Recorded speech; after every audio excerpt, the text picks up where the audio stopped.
Hi, welcome to the Festival of Media LATAM 2014. I'm delighted to say I'm joined by Dominic Delport, the Global Managing Director of Havas Media Group. One of the huge topics of the festival so far has been programmatic, inevitably, and on that front there have been some announcements that you've made recently as well regarding particularly the agency's role within programmatic, which is an important subject to you, I believe, and one where you feel there really is a role for the agency to play.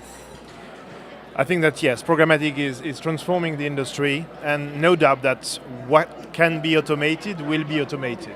And it won't only be a display topic, but it will contaminate all the industry chain from other displays, obviously, other screens, mobile or tablets, but also linear TV. And you can see every day in the US only, but that in 2016, 60% of the brands will add some programmatic feature in the way even they buy TV. Yeah. So we're really in the beginning of a big change.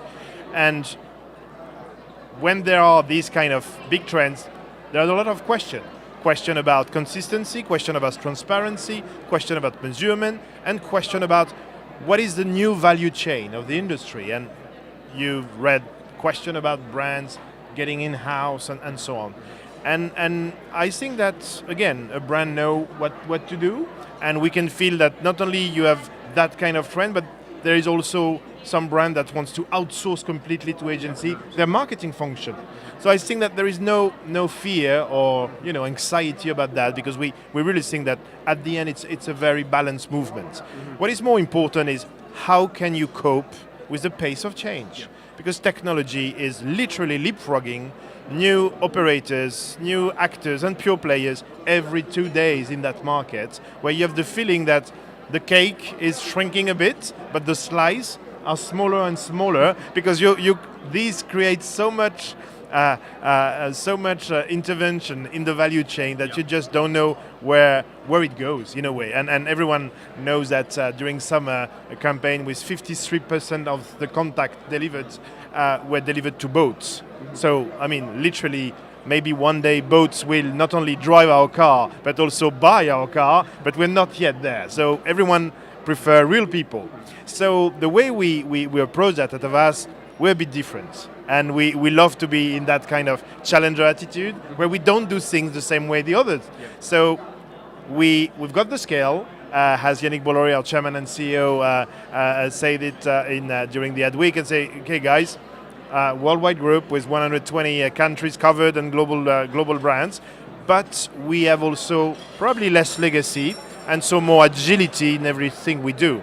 And when we acquire a mathematician center and expertise 3 years ago, MFG Labs, founded by a Nobel Prize in Math, I mean the Field Medal honor in Math, which is completely unusual for an agency, a group, and that all this bunch of data scientists and algorithm guru start working with us, we immediately saw that what an agency is doing is a bit of a media architect. Mm-hmm. You've got the print, the outdoor, you've got the TV, you've got the digital, and knowing the touch point and the consumer, you try to optimize that kind of orchestra.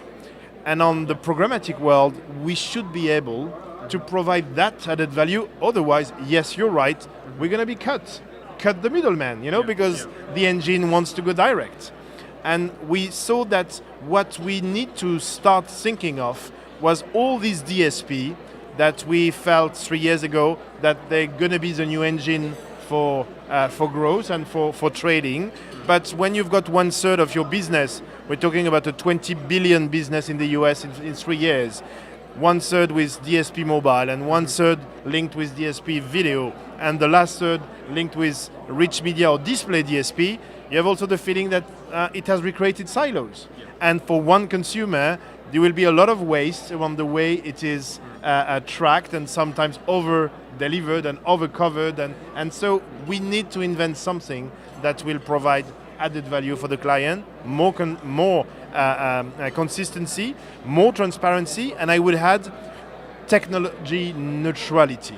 Because I think that today, clients have the feeling that if they choose a solution, they will be, that's the festival, It's half a festival and half an airport, so you just need to manage that.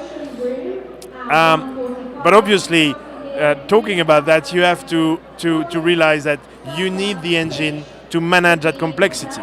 So we launched 2 days ago the first world Meta DSP, and I don't know if everyone understands what it's about, but let's say that every DSP is different, and with the same amount of money and the same brief, if you use 5 DSP, you will get 5 different outcomes, completely different.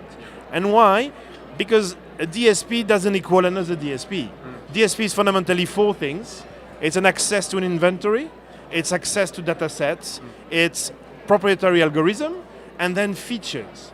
And if you look, as we did all these 3 years, deeply in the hundreds of characters and different features, you can feel that you need also to manage as a cursor, as an equalizer, these DSP if you really want to provide the best outcome. So now it's done by algorithm with that piece of tech and invention that we are, to be honest, very proud of, because it has been a tremendous work. And so we have started rolling it out in 102 countries, and every 2 months, we will add new DSP. What we need and want, it's openness and transparency from them. And so to get the API, to connect and plug, and even if a client's got in-house, we're ready for the game. We're ready for the show. And what has been the feedback from clients that you've spoken to about the product? I think that for the one that I discussed with in AOL Programmatic upfront, they just loved it. No one has think that way. So far, no was that's thinking, and so I think that it goes well with our positioning and the way that we want to make a difference. We want to be change agent for the business of our clients, and we really want to bring innovation where no one expected. And I think that, again, we are strong believer in open system. We don't want closed warden, and we don't want that kind of locking a digital ecosystem where if you're with one partner, you can't work with the others. That's why you will never see Havas telling the people that we have a 500 million or 300 million deal with that media player or the other, because it's not the way we think. For me, it's the money of the client. And I don't think that we should lock that money before the client asks us to do so. And so then the question is, not doing that, does it penalize ourselves not to be at the edge of any innovation from that media player? No, it's just the opposite. So we feel comfortable with that. And again, sometimes you need to develop your own solution, and sometimes you need to be very open in a SaaS mode, software as a service, because it's a bit last mover advantage. So the last one who's got an innovation is better than the previous. Apologies for more airport style announcements at the festival. But overall, this is a real statement then for Havas Media Group, and really differentiates you from the competition. Yes, I think that if you are a young graduate of the INSEAD in France or in Singapore or in Wharton, everyone knows that kind of blue ocean strategy, which I like a lot, which is don't try to compete with the other, try to find a unique selling proposition, a unique point of differentiation. If you want to make a difference, you need to be different. And I think that we want the best of both worlds. We want to have the scale of the worldwide group. We're the 5th communication group in the world, and we're very pleased to have the best result of the industry during that first half of the year. That demonstrates something. And secondly, we want the agility, we want the passion of a startup or a tech company. If we can provide that, if we have no fear of hacking our own system, of disrupting ourselves, of being bold and breaking the mold and really challenging ourselves all the time, I think that we're on a good shape.